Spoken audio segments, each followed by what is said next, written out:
Bonjour à tous et bienvenue sur TV Land. Au sommaire de ce journal du mercredi 13 mai, découvrez ceux qui bénévolement pourraient vous sauver la vie à Souston et ses alentours. À Narros aussi, la sécurité importe. La commune inaugurait la semaine dernière la nouvelle rue Mandrina. Nous vous emmènerons ensuite à la découverte du style barbershop avec un spectacle original pour Festimay à Tarnos. À Tos, l'université du temps libre proposait de reconnaître les empreintes de la Grèce antique sur le monde méditerranéen lors d'une conférence.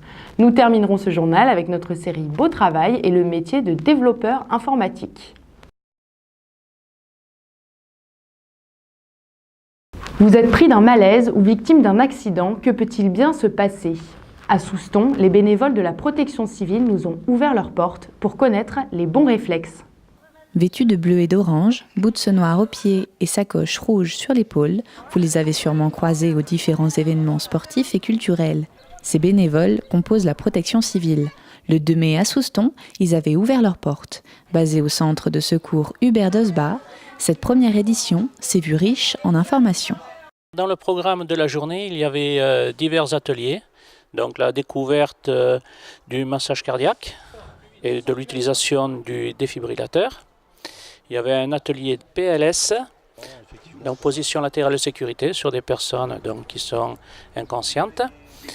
Et après des ateliers aussi un peu plus pour les enfants avec du maquillage, comment apprendre à maquiller certaines scènes pour les actions que nous faisons pendant les formations. Nous avons aussi effectué quelques manœuvres de façon à pouvoir montrer donc l'utilité de la protection civile, ses fonctions et tout ce que nous pouvons donc faire avec nos habilitations. Nous avons à cœur de maintenir la protection civile sur Souston parce que c'est quand même des interventions très importantes sur toutes les manifestations qui peuvent se passer tout au long de l'année. Et cette édition mérite d'exister, d'être la première. Et s'améliorera d'année en année et permet vraiment aux personnes de venir voir quels sont les différents rôles de la protection civile. La protection civile a plusieurs missions. Bon, celle que l'on connaît le plus, ce sont les dispositifs prévisionnels de secours. Ce sont des dispositifs qui sont demandés par les associations, qui sont aussi demandés par la préfecture, de façon à couvrir tout besoin au moment d'une manifestation. Ça veut dire que si quelque chose se passe, la protection civile est là pour réagir rapidement. En situation, en fait, on n'a pas le temps de réfléchir, puisque les gestes, à partir du moment où on les connaît, ça arrive, on se remémore de suite ce qu'il faut faire sur l'instant. Et donc, je pense que sur intervention, ça se passe vraiment bien. Tout le monde a la même formation, équipier secouriste, tout le monde est formé pareil. Et rien ne différencie, on a le même uniforme, on n'a pas de grade, contrairement aux pompiers par exemple. Donc on a la même fonction, on a les mêmes missions à effectuer. Simplement, voilà, on tourne. Il y a une personne qui est un chef de poste ou qui a une fonction de chef d'équipe qui désigne les actions à effectuer au moment où on arrive sur une personne victime d'un accident par exemple. Chacun sait ce qu'il doit faire et la communication entre les membres est très importante. S'entraînant régulièrement pour rester toujours opérationnel, la protection civile propose aussi des formations au grand public. Pour le tout public, voilà, nous proposons des formations en PSE1, premier secours civique niveau 1, qui leur permettent donc, au bout de 7 heures de formation, à pouvoir porter secours à n'importe quelle personne qui pourrait avoir un malaise, jusqu'au massage cardiaque, puisque c'est compris dans cette formation. Voilà, après, pour les secouristes ou pour ceux qui veulent continuer à aller plus loin dans le secourisme, il y a les PSE, premier secours en équipe, le niveau 1, niveau 2, qui vont leur permettre d'aller plus loin dans l'analyse des malaises, dans la possibilité aussi de faire les premières protections avec collier cervical, avec attelle. Et ensuite, bien sûr, le brancardage qui permet donc de récupérer la personne jusqu'à l'ambulance ou jusqu'au PM. On peut commencer le PSE1 à partir de 10 ans. À partir de 16 ans, on peut passer le PSE1 et PSE2.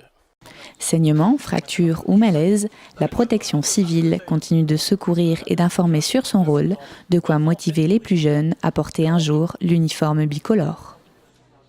Et justement, pour éviter d'avoir recours à la protection civile, la rue Mandrina de Narros a fait peau neuve pour le plus grand plaisir de la commune. L'axe très passant et réputé pour les vitesses excessives des automobilistes n'est peut-être plus. Afin de réaménager complètement la rue Mandrina, de l'enfouissement des réseaux aux travaux de voirie, plus de 300 000 € ont été investis, à 75% par la communauté d'agglomération du Grand Axe, le reste à la charge de la commune, un réaménagement qui améliore le cadre de vie des habitants et qui leur offre surtout plus de sécurité. Il était nécessaire de reconsidérer toute la technique de circulation dans cette rue. Les voies de circulation ont été réduites, les trottoirs agrandis. Il y a eu du stationnement de véhicules, d'organiser un stationnement par maison d'habitation, ce qui permet ou ce qui évite en tous les cas aux véhicules de se stationner d'une manière un peu anarchique et d'empiéter sur l'espace piéton comme il se faisait avant, à savoir du stationnement un petit peu sauvage sur les trottoirs. Le Pointerie a lui aussi fait peau neuve avec un nouvel accès et des containers enterrés. Aujourd'hui, les gens sont beaucoup plus visibles et donc osent moins déposer des ordures ou des déchets d'une manière un petit peu sauvage. Voilà. Donc c'est un côté très important en termes d'environnement, par rapport à ça déjà, sur le côté esthétique des choses, sur le côté visuel, mais aussi ce côté moderne de tri sélectif enterré rentre parfaitement dans ce cadre tout nouveau à Narros. C'est le premier tri sélectif enterré sur la commune. De nouveaux aménagements qui semblent contenter les premiers concernés. Je suis un habitant de la rue, j'habite à l'entrée de la rue. Et donc c'est vrai que ça nous change beaucoup la vie parce qu'on a déjà eu il y a quelques semaines l'ouverture du contournement qui nous a beaucoup allégé la circulation. Mais là, maintenant, je pense qu'on est bien tranquille et on est bien là. C'est calme, c'est joli. Pour l'instant, après il y a des gens qui disent qu'il n'y a pas tout à fait assez de place de parking. C'est vrai que par rapport à avant où il n'y avait pas de place fixe, mais où on se mettait sur les trottoirs, c'était beaucoup plus simple. Il y avait beaucoup plus de... Parce qu'il y a quand même des gens qui ne peuvent pas rentrer chez eux systématiquement, quoi. Autrement, moi je ne me plains pas parce que moi j'ai de la place. En plus je suis en coin de rue, donc je peux me mettre de l'autre côté si j'ai besoin. Voilà. Mais c'est vrai que c'est une belle réussite. On n'a plus de fils qui pendent partout, les téléphones, l'électricité, tout ça, c'est sympa. D'autres aménagements de voirie sont prévus sur la commune de Narros. Reste maintenant à savoir quels seront les prochains heureux. Vous arrive-t-il de fredonner des airs chez le coiffeur ou connaissez-vous le style barbershop ? Le 7 mai dernier à Tarnos, dans le cadre de Festimai, vous pouviez en savoir un peu plus. Heureusement, si vous l'avez manqué, nous y étions pour vous. À Tarnos, plus de 200 personnes étaient venues découvrir l'esprit barbershop grâce au Barbershop Quartet dans un concert vocal déjanté. Encore pas d'effort et c'est fini, je me jette comme Carly. Il était moisine derrière moi, un vigile a fermé la barrière. Quelle joie de voir mes commissions sur le tapis roulant qui avance. Je dégaine mon carnet de chèques et j'entends la caissière qui me dit: Vous avez une pièce d'identité ? Le style à l'origine, c'est le style barbershop. C'est né dans les échoppes de barbiers aux États-Unis où les clients qui attendaient leur tour de se faire raser ou couper les cheveux entonnaient les chansons alors en vogue. Et la régularité des visites favorisait les trouvailles harmoniques jusqu'à devenir ce style bien connu aux États-Unis, en Angleterre et dans tous les pays anglo-saxons, le barbershop. Et nous sommes les représentants du barbershop dans les pays latins.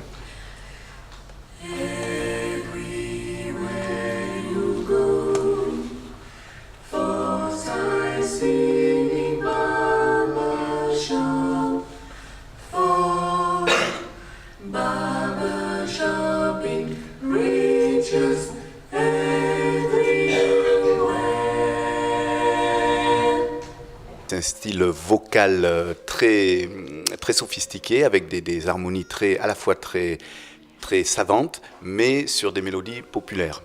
Donc voilà, c'est le mélange savant et populaire qui est assez intéressant. À partir de ce style barbershop, on a développé un spectacle humoristique et on est à 90% chante en français avec des textes amusants, des reprises hilarantes, des sketchs, des bruitages, voilà, qu'il fallait à la fois des acteurs, des chanteurs et aussi des bruiteurs, puisqu'on a ces trois spécialités qui font le côté barbershop.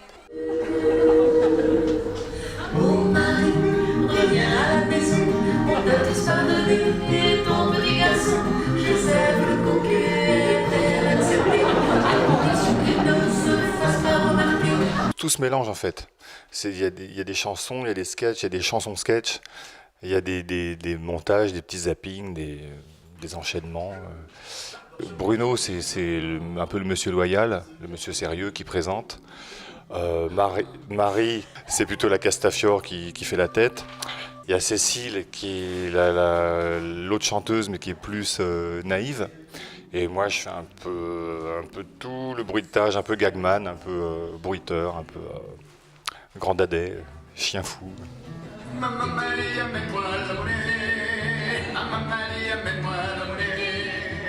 Après 12 ans d'existence et l'arrivée de 2 nouveaux membres, ce 3e opus a été créé sur mesure.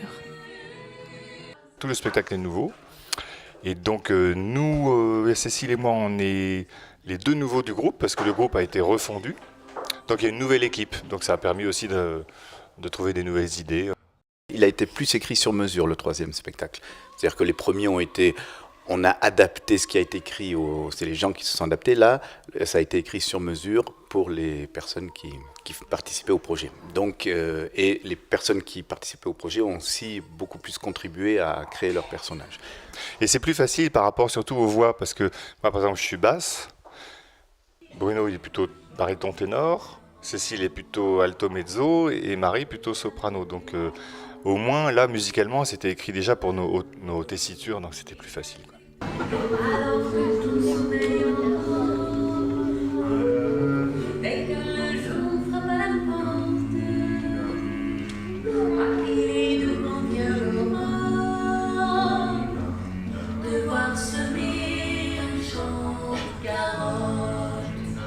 Abordant des thèmes variés et pleins d'humour, de l'Ave Maria aux chansons d'amour de la carotte, le spectacle est un véritable succès. Totalement surpris parce que je ne m'attendais pas du tout à ça et en fait on passe un moment super agréable. Ouais, très bien. Beaucoup d'humour, c'était très intéressant. Excellent, c'est très très bon, à tous les points de vue, au point de vue chant, au point de vue sonorité, etc. Et alors le texte, n'en parlons pas. On va le recommander à tous nos amis à Paris et dans la région parisienne, parce que vraiment on a passé un moment extraordinaire.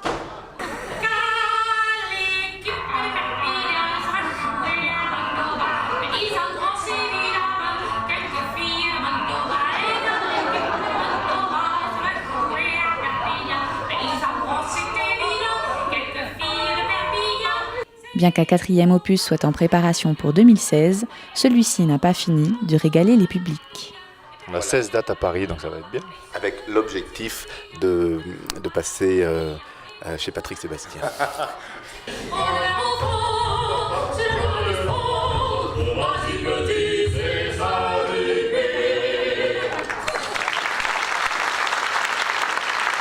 La Grèce antique n'a pas fini de faire parler d'elle. Même après plusieurs siècles, elle représente pour beaucoup une grande source d'inspiration.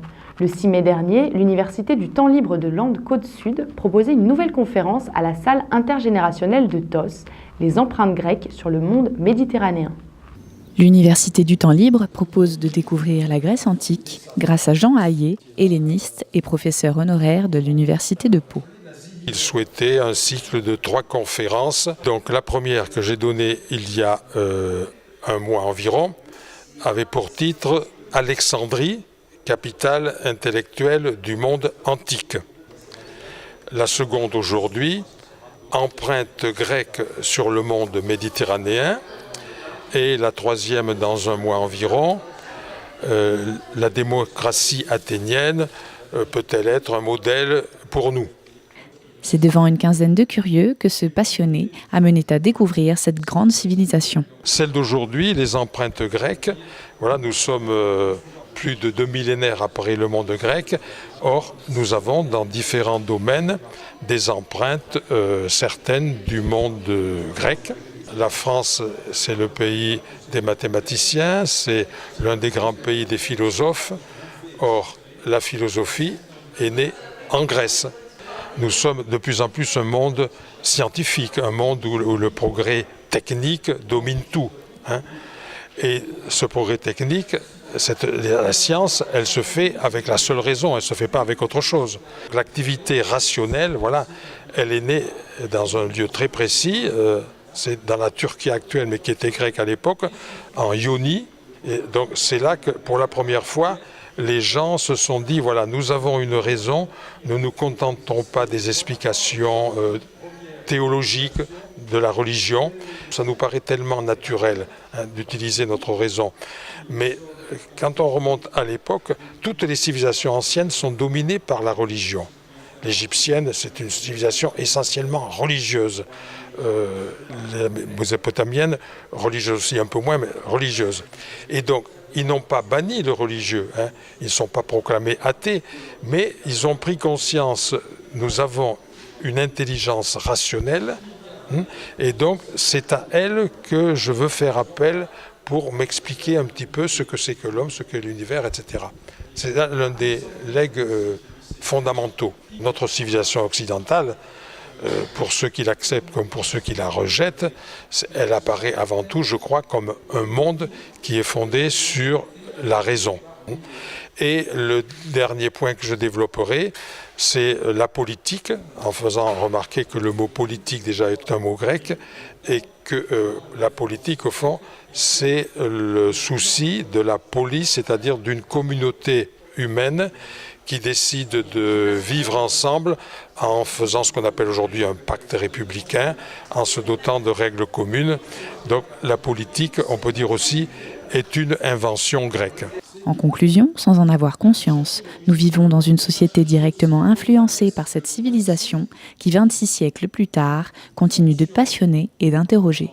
Si je fais ces conférences alors que j'approche des 80 ans, c'est que je suis animé de la même flamme que j'avais quand j'avais 20 ans, lorsque j'étais un étudiant de grec à la faculté. Et je remercie le ciel d'avoir passé ma vie à enseigner, disons, la Grèce antique, parce que je m'aperçois que je me suis promené dans un trésor, et c'est ce trésor, au fond, que par mon activité comme professeur encore à l'Université du temps libre de Tarbes et par les conférences que je donne quand on m'invite, c'est ce trésor que j'ai le grand bonheur de faire découvrir. J'ai toujours la même flamme, quel que soit l'âge, et que j'essaie de communiquer. La prochaine conférence de l'Université du temps libre se déroulera à 19h le 11 juin prochain, toujours dans la salle intergénérationnelle de TOS. Au programme, la démocratie athénienne, un modèle pour nous. Et en effet, ce thème est pris au pied de la lettre, puisqu'un autre rendez-vous est donné le 19 mai prochain au Rio de Cap-Breton pour que le public choisisse les thèmes qui seront abordés l'an prochain à la mode démocratie athénienne. Je vous l'annonçais dans les titres, nous poursuivons notre journal avec notre série Beau Travail et le métier de développeur informatique. Kautar a 31 ans. Elle aime les spas, la salsa et son métier. Kautar est développeur informatique. Alors, je crée des logiciels informatiques pour les entreprises. Par exemple, je peux concevoir un comparateur de prix ou même un système de contrôle aérien. Je fais aussi en sorte que la paperasse soit remplacée par l'informatique. Et les outils technologiques sont de plus en plus complexes, alors Kautar doit constamment suivre ses évolutions. Mais le bon développeur doit surtout avoir une logique mathématique. J'ai toujours adoré les maths et je me demandais ce que j'allais en faire. Dis donc, 37% de l'étage en plus, alors qu'il en restait encore 23%? C'est bien raisonnable. Aujourd'hui, je me sers des maths pour construire quelque chose de concret. J'ai l'impression de rendre service aux gens, de leur simplifier la vie. Quand vous réservez un billet de train, derrière, c'est grâce à un développeur. Kautar a fait une école d'ingénieur et on peut aussi devenir développeur grâce à l'alternance et gagner environ 2 600 € par mois. On en recrute 30 000 par an. Alors franchement, si c'est pas un beau travail, ça... Et seulement 2 petits pourcents de mousse au chocolat. Trop nul.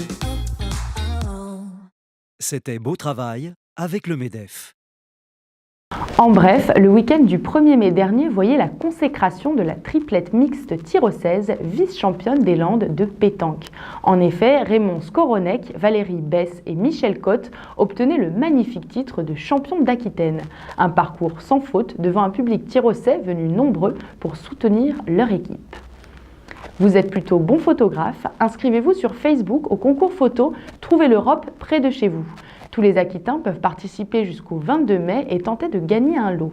L'idée est simple, photographier un projet cofinancé par l'Union européenne ou un événement du joli mois de l'Europe et placer au cœur de la photo un symbole européen. Alors tous à vos appareils. C'est la fin de cette édition, je vous retrouve vendredi 15 mai pour un nouveau journal. En attendant, je vous souhaite à tous une très bonne semaine et vous laisse avec la météo.